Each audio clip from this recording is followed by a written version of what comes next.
Imagine a trail 500 miles long that connects wildlife refuges to world-class cities, has spectacular views, and passes through national treasures. That trail is the San Francisco Bay Trail. No matter where I'm living in the Bay Area, there's always a cool section of the Bay Trail to go jump on. Many of us have used parts of it at one time or another without even knowing it. We use it to get to work, for recreation, or just to relax. It's also a great way to access the bay.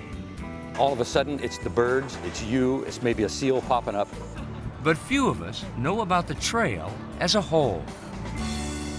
Oh, it's really wonderful to think that someday we're going to have a trail that completely circumnavigates this beautiful bay of ours, connecting all of us and all of our communities together.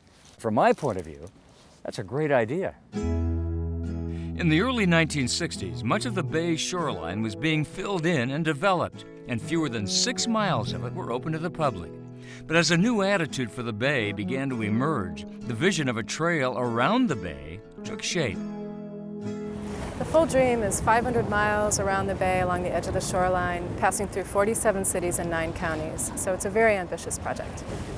Laura Thompson is project manager for the Bay Trail. For her and many others, this dream is becoming a reality, as over 300 miles of the trail have already been completed, with more on the way.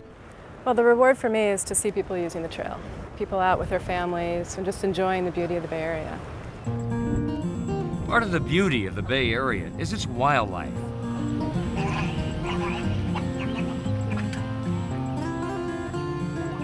From feathers to flippers, the bay is bursting with life.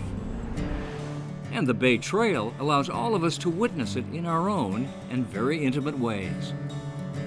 The original concept for a trail around the bay was formulated near this very spot along the Hayward shoreline more than 20 years ago. A local state senator, now California's treasurer, Bill Lockyer, proposed a bold idea. The basic idea, as you know, was for the Bay Area and the other growth regions in the state, everyone looks outward. The growth is out, more and more suburbs and so on. And our thought was, let's change the consciousness, have them look inward, realize the value of the bay, the value of this shoreline and all of the extraordinary ecological assets that we've got right at our doorstep, but let people use it. Classrooms and people that want to jog and walk their dog or whatever, let a picnic, let people get back to the shoreline and rediscover that rich experience in our life. So Bill Lockyer authored Senate Bill 100. It passed overwhelmingly and empowered the Association of Bay Area Governments to plan the Bay Trail. 2 years later, in 1989, the planning was complete and the trail was born. We needed a sort of grand design that would capture people's imagination, that would motivate them to work on it for years and years to see that the whole thing eventually may get completed. And that's exactly what's happened. Year after year, more and more people have gained access to the beauty of the bay, as local communities have added their portions of the trail. This and many other East Bay sections of the Bay Trail are managed by the East Bay Regional Park District. In Hayward, the trail passes through about 1,800 acres of diverse habitats, cared for by the Hayward Area Shoreline Planning Association, its cooperating agencies, and countless volunteers. People by the thousands frequent this Bayside sanctuary, including a famous neighbor. Well, I have a 5-year-old son, Diego Lockyer, and his mom and I come down here regularly to let him run around and look in the ponds and just be outdoors. So what's way out there? San Francisco Bay is way out there. Treasurer Lockyer's son isn't the only kid who gets to be outdoors here. These Hayward first graders and many other children come every year to learn about nature and the importance of respecting and protecting it. And we also want to show respect to the animals and plants here. And fathers and their children enjoy an annual campout along the shore.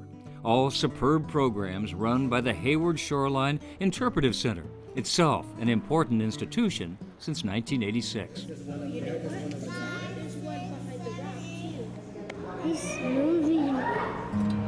Since its inception, the Bay Trail has continued to lengthen piece by piece. It's grown from a grand notion into a substantial and nurturing reality for people of all ages, all abilities, all cultures, and every walk of life. After many decades of public service and many other significant political accomplishments, Bill Lockyer still maintains a special affection for the San Francisco Bay Trail. This is the one I'm most proud of, that I feel the sort of lasting consequence of some labor in Sacramento. And of course, it's a partnership in the sense that I just was the guy with the idea and then a little bit of state money to try to prime the pump. It's mostly local people that have made it work. He may be modest about his role, but there's nothing modest about the legacy he and many others have left us. It's a legacy that inspires us to finish the job and achieve the full promise of the Bay Trail, to connect us to each other and to nature for generations to come.